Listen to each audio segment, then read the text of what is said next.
STF deve concluir hoje as votações sobre a relatoria dos casos JBS, sobre os poderes do relator para homologar delações e possíveis mudanças nos acordos. A discussão foi retomada nesta quarta-feira com os votos dos ministros Gilmar Mendes, Marco Aurélio Melo e do decano Celso de Mello. Os três decidiram manter Luiz Edson Fachin como relator dos casos ligados à delação da JBS. Primeiro a votar nesta quarta-feira, Gilmar Mendes apresentou uma divergência sobre a instância adequada para homologar o acordo de colaboração.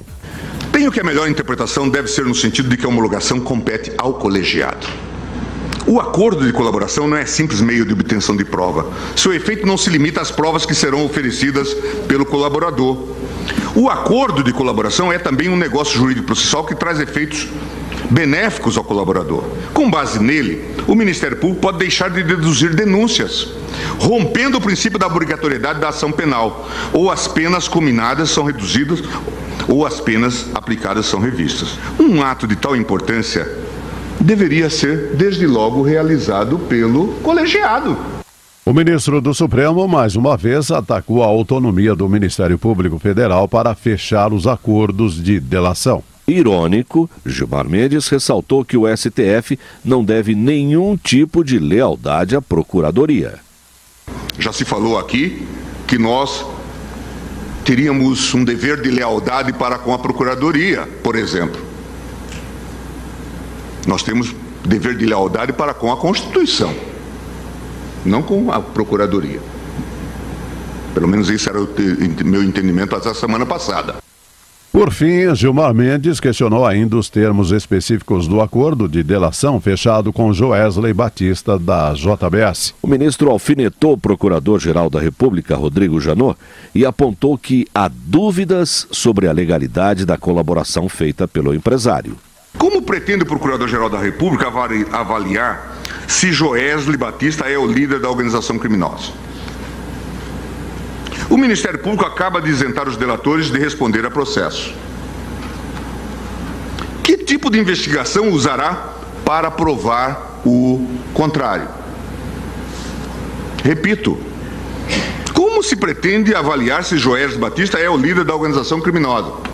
Na sequência, Marco Aurélio Melo confirmou que o relator pode homologar sozinho uma delação, desde que siga alguns passos básicos do processo. No entanto, o ministro apontou que, em determinados casos, o relator pode devolver essa avaliação para o plenário.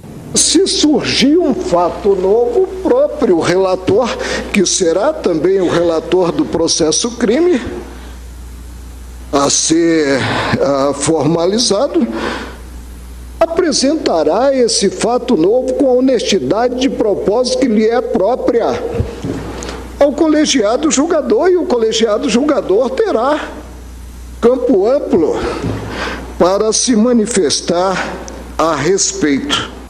O terceiro a votar foi o decano da Corte, Celso de Mello. Olhando diretamente para Rodrigo Janot, o ministro mais experiente do STF elogiou o trabalho do Procurador-Geral da República.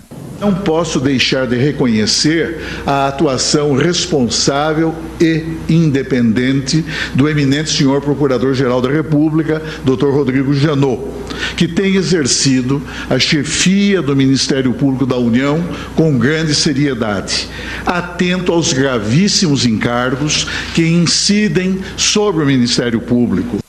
Ao analisar a possibilidade de mudança nos acordos de delação, o decano do STF apontou que é preciso manter a segurança jurídica do instrumento. Celso de Mello afirmou que deve haver limites para a intervenção judicial nas colaborações. O imprescindível controle judicial ocorrerá quando da homologação do acordo e de seu cumprimento, mas uma vez homologado e cumprido o acordo, não há como o juiz retratar-se na sentença. Questionado sobre a questão, o relator Luiz Edson Fachin disse concordar com Celso de Mello. Mas Fachin admitiu que outros ministros não têm o mesmo pensamento e aceitariam mudanças mais amplas na homologação e na sentença. Dessa forma, o presidente do Supremo, ministra Carmen Lúcia, decidiu encerrar a sessão para que os ministros pensem melhor a respeito. O julgamento será retomado hoje com o voto da presidente e com o debate sobre a legalidade das possíveis alterações no mesmos acordos. O professor Vila, e a voz solitária de Gilmar Mendes, hein? Eu fiquei observando certos momentos, ele falou 2 horas, né, não parava de falar. Sabe o que eu abaixei? Porque, com todo respeito a ele, aos nossos ouvintes, é duro, né, ficar ouvindo o que ele diz. Com todo respeito, porque não dá. Ele tem de primeiro explicar porque ele foi jantar à noite, não está registrado na agenda oficial do presidente, e nem a dele, com Temer, Moreira Franco e Eliseu Padilha. Lembrando outra vez aos nossos ouvintes que os 3 têm acusações gravíssimas que pesam sobre ele.